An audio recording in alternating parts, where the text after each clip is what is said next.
Hello everyone, and welcome to Deckbuilding Derezzed. I am your host, Code Marvelous, and today I am joined by Doug, the winner of the ANRPC charity tournament. Hey gang, how's it going? Thank you very much for coming on the show, Doug. I really appreciate it. Yeah, anytime. It's an honor and a privilege. Well, thank you. For those of you who aren't familiar with Doug, he goes by Internet Potato on the forums and other places, and you're also one of the people who organizes tournaments in the DC area, right? Yeah, that's right. I TO'd the Mimosa Store Championships at Canton Games recently, I guess this past spring. And other than that, just played GNKs and local stuff. Awesome. So tell me a little bit, Doug, about how you got into the game and what's attracting you. What led to the genesis of this deck? Yeah, so I originally started playing. I saw the game come out when I was in grad school, and I saw it on the Reddit on the board games Reddit, and I knew that it looked awesome. I'd played Magic when I was a kid, but I hadn't played board games seriously in a long time. And I also knew that I would be immediately obsessed with it, and so I couldn't start playing until I finished school. And so when I did finish school, I bought in and met up with the local guys at Canton Games.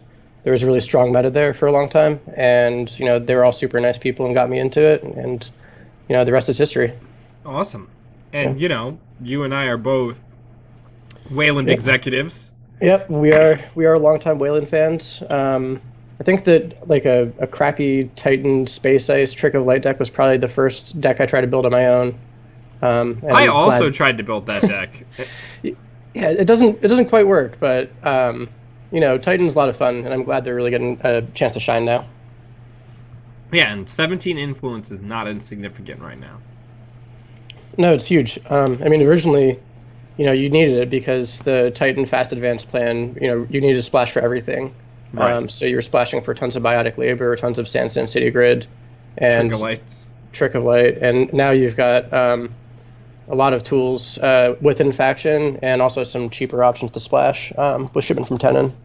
Nice. So, and it's pretty exciting. Let's talk about the most important part of the ability, which is the fact that any agenda that you score gets an additional agenda counter on it. So what does this mean for the kids watching at home, Doug? The main thing is you can fast advance Project Atlas, a 3/2, and immediately set up for your next score. So you can use the Atlas token to get the next fast advance tool you need, or you can use it to get the next Project Atlas. And all of the cool Wayland kids call this the Atlas train. So Titan Transnational and Project Atlas really go hand in hand. It's pretty good. It's pretty good. All right. It's pretty good. So where do you want to start?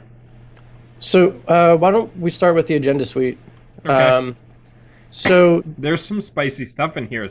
Now this is not the deck that you played at the tournament. You've made some changes. That's right. Yeah. So the deck I played at the tournament was on I think 3 Global Food, 3 Hostile Takeover, 3 Project Atlas, and another 4/2, like a sales team or something like that.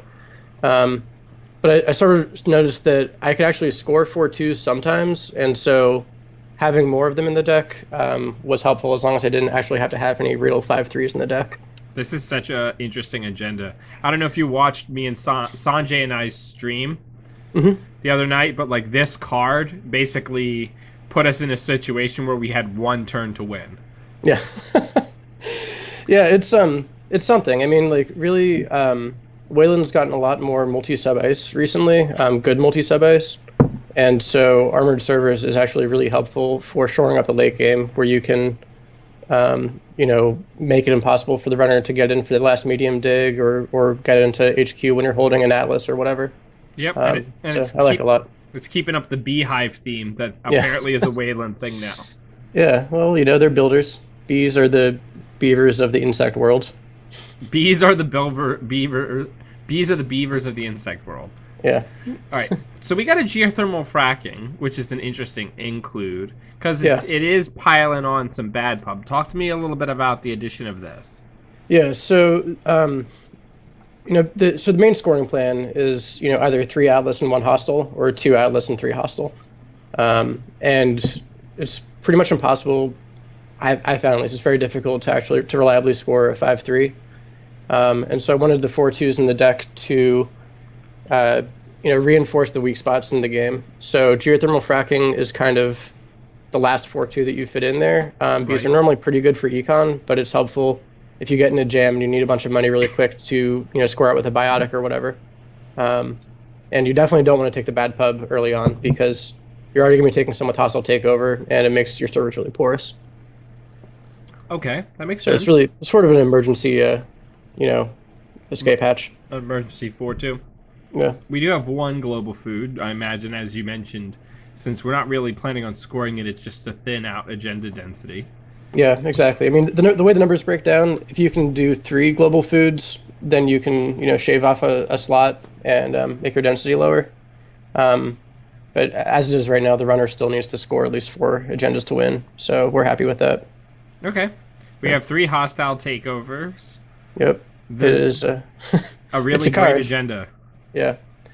Yeah, and these are great. You need them to get you over the line. Wayland agendas that let you keep up the tempo while you're scoring are amazing. So like this Oaktown, when you're playing with remotes and not fast advanced tools, are fantastic. And this is again, you don't want to score them all too early because you rack up the bad pub. But it's also really nice because this deck doesn't run any currents, and so being able to grab one and score it out of hand to clear employee strike specifically is very helpful. Nice. Yeah. And then we've got the agenda that makes the dream work. Yeah, Project absolutely. Atlas. So normally you only get these sweet Atlas counters when you overscore them, but Titan always gets them. So it's a tutor for anything you want. Yeah, it's instant speed too, which is really nice because you can wait until they're running last click on R&D, and there's one agenda left that you need. Like there's one last Atlas there, and pop it out real quick before they get into it, and then score it out next turn. Yeah, it's good. All right, so where do you want to go from here? So why don't we just jump down to operations, because that's how we actually get these agendas out of the way. So let's talk about my favorite new Wayland operation, Audacity. Yeah. Audacity is a beast. It's crazy. I mean, like there have been a number of games where you scored Atlas on turn 1, and it feels so good. The limitation of having to have 3 cards in HQ when you play it is not that big a deal normally. So basically, if you have 3 cards at the start of the turn, you take Gary Mandatory, draw, install an agenda, and then play Audacity. Yeah, you're only losing 2 cards, and hopefully you can shape your hand around that to avoid any major problems. It does get annoying sometimes if you have like recursion in hand or you have multiple fast advanced tools in hand. So you deal with that the best you can. Yeah, but it's great. But this deck's got to go fast. Yeah, has to go very fast. So you have Beanstalk royalties. I imagine this is primarily for Siphon recovery. Yeah, the deck. One thing that's really nice with both Shipment from Tenon and Audacity is that you can score out from very few credits. You only need 3 credits to fast advance something, but being able to bounce back after a Siphon is really nice. Yeah, there's not much to say about it. I mean, you're never building a remote, so you've got to go with operations for your econ, and Beanstalk helps you kind of fill in the gaps. We have a single biotic labor. Yep. If it was less than 4 influence, there'd be more, but it's 4 influence. Turns out it's a really strong card. It is super good. I was playing this with 2 biotics for a while, but you really suffer for losing cards like Special Report or Jackson Howard that let you deal with Agenda Flood and kind of shape your hand coming up. So we have a fast track. Yep. Frequently you can rush out the first Atlas. So if you have end the run ice, then you can install it. You can install ice, fast track an Atlas, install the Atlas, right, and get off the races that way. I mean, when I originally played Titan, or at least I guess when Sandberg came out, I started playing Titan a lot because I thought that it might be able to shore up the late game. That was kind of rough when you start racking up bad pub. And being able to rush out the first agenda was absolutely crucial there, and I think it's still helpful if you can pull it off. Hedge funds, for the same reason all decks have hedge funds. Yep. 3 IPL. Man, this card is so good for Wayland. I mean, it's good for a lot of decks, but it's really good for Wayland. Yeah, it is super good. Yeah, it's a card. It's a card that is not restructure. Like that restructure was a tough sell for a lot of the ice that Wayland has, right? You were never getting above that 10 credit line against Siphon decks unless you were Blue Sun. Yeah. So we have a single preemptive action, more recursion here. Yeah, so I mean that's really that influence is a little bit tight, and you frequently end up shedding cards to Audacity. A lot of times, you can drop an agenda with an Audacity, and people won't check archives immediately. So I've actually gotten more use out of it than I think that you would in a normal game where you have to overdraw and then trash stuff to use it. But it's it's no Jackson Howard. No, but what is besides J Howe? So we have 2 shipment from Tenons, which is the big thing that you really surprised a lot of people at the tournament with. Talk to me about this card. Yeah, I mean, it can't be beat. It's 3 influence for a fast advance, tool. It doesn't cost you any more than advancing the card would normally, and the condition of having the runner not make a successful run is pretty easy to achieve a lot of the time. In the early game, runners are setting up. They won't, poke HQ or they won't poke R&D because they're still building their rig, and you can get it, real quick score out of there. And then, in the late game, you're probably icing up all the centrals because of Data Sucker or Temujin or whatever. And, you're also losing cards to archives with Audacity. So it's really, you get to a point where runners have to spend a turn at some point getting their, act together so they can pound R&D or pound HQ. And, then you pounce with this. Nice.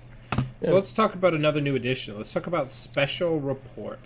Yeah, so I really like this card a lot. It's helpful for sculpting your hand ahead of an Audacity play.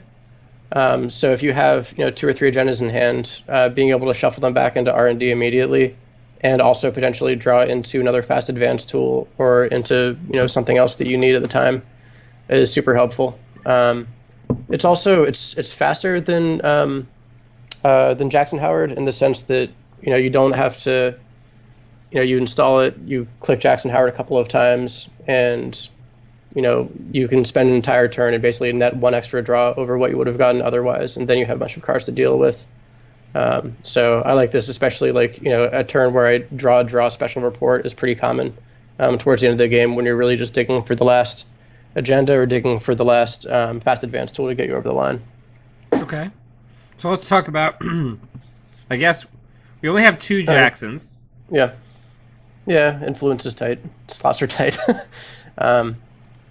Yeah, and also, you primarily lose with this deck when people are digging R&D, and so having stuff in there that they can trash doesn't feel great. So, especially if they're on bad pub. We got a Mark Yale. Yep, Mark Yale. He's the heart and soul of Titan Transnational, and it wouldn't be a Titan deck without him. The main I like him. He's really versatile. So first of all, hostile takeovers still get counters even though they don't do anything when you score them as Titan. And so each of those is worth 3 credits from the from the agenda counter passive ability. From the agenda counter and the passive ability, you get 3 credits off each of those. Being able to make a remote and the runner runs at it, and then you trash them before they have a successful run, means that you can get a shipment from Tenon trigger. And also you can have credits come out of thin air when they're running your centrals and surprise them with a res they didn't expect. Nice. So yeah, he's cool. I would, I used to run 2, I think, but it's not that good in the early game. So it's really just when you get it towards the end of the game, it's helpful, but before then it's not so great. That makes sense. Yeah. So we have 2 cyber decks. I hear Clot is a card. Yeah, Clot is a card. Clot makes this deck sad. So does Medium. So having CVS is helpful for those situations. It's not ideal, and you definitely will just straight up lose a game if somebody is really dedicated to Clot Lock and they can get it set up pretty early. So you try to get ahead of it as much as you can and score out quickly. And if they start getting set up, then hopefully CVS can get you, over the home plate. Nice. All right, so let's talk about ice. We have 2 Miramati. Yeah. It ends the run. It's pretty cheap. Value. It's got some value. It's got some decent numbers on it if it's on HQ. Yep. To that end, we've also got a vanilla ends runs. Yep, you can do it from 0. So if you get siphoned, you still got it until they parasite it. Yeah. Yep. And a strong entry in Netrunner's dedication to pop culture jokes. Yeah. All right, we have an Enigma, pretty standard fare there. Man, let's talk about some of these advanceable ice that Wayland has gotten, because they're actually like good now. Yeah, Hordem is, is the secret star of recent Wayland cards. It's basically costs you 3 to res normally, because when they face check it, which they're probably going to do, you get 1 credit back immediately.